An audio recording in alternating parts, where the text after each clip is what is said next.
Local doctors warn people with heart conditions or stroke symptoms not to skip medical care. They say even with COVID cases increasing again, hospitals can treat other conditions. As Sabrina Wilson reports, the inflammation COVID-19 produces can be hard on even a healthy heart.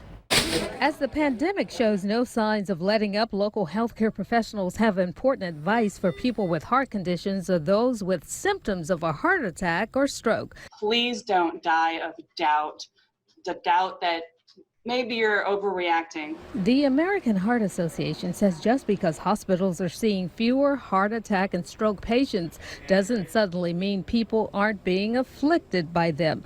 Dr. Sheryl Martin-Schild is a volunteer with the American Heart Association and medical director of neurology and stroke at Touro Infirmary in New Orleans. Every single minute matters during a heart attack and a stroke.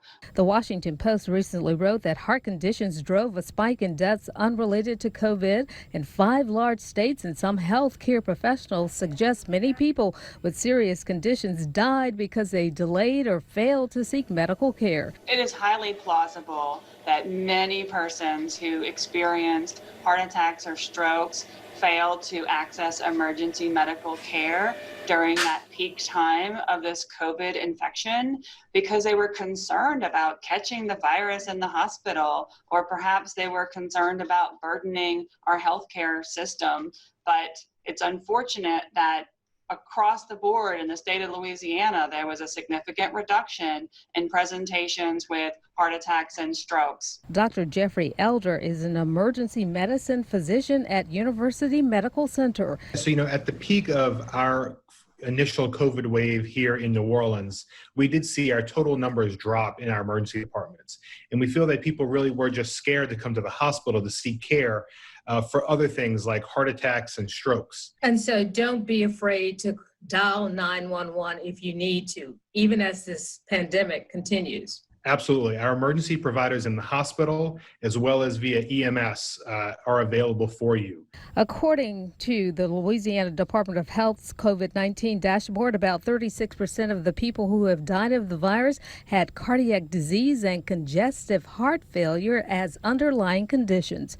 It doesn't surprise me at all. Number one, we live in the stroke belt, which is the part of our country that has a higher prevalence of cardiovascular risk factors like high blood pressure, like diabetes, like high cholesterol. And the more risk factors that you have, the lower your reserve to fight off a systemic infection like coronavirus. That was Sabrina Wilson reporting. Dr. Martin-Schild says the effectiveness of treatments for heart attacks and strokes is affected by every minute that passes. And on stroke symptoms, she says, remember the BFAST acronym, which stands for balance issues, face weakness, appendage numbness like the arm, speech problems, and unexplained headaches.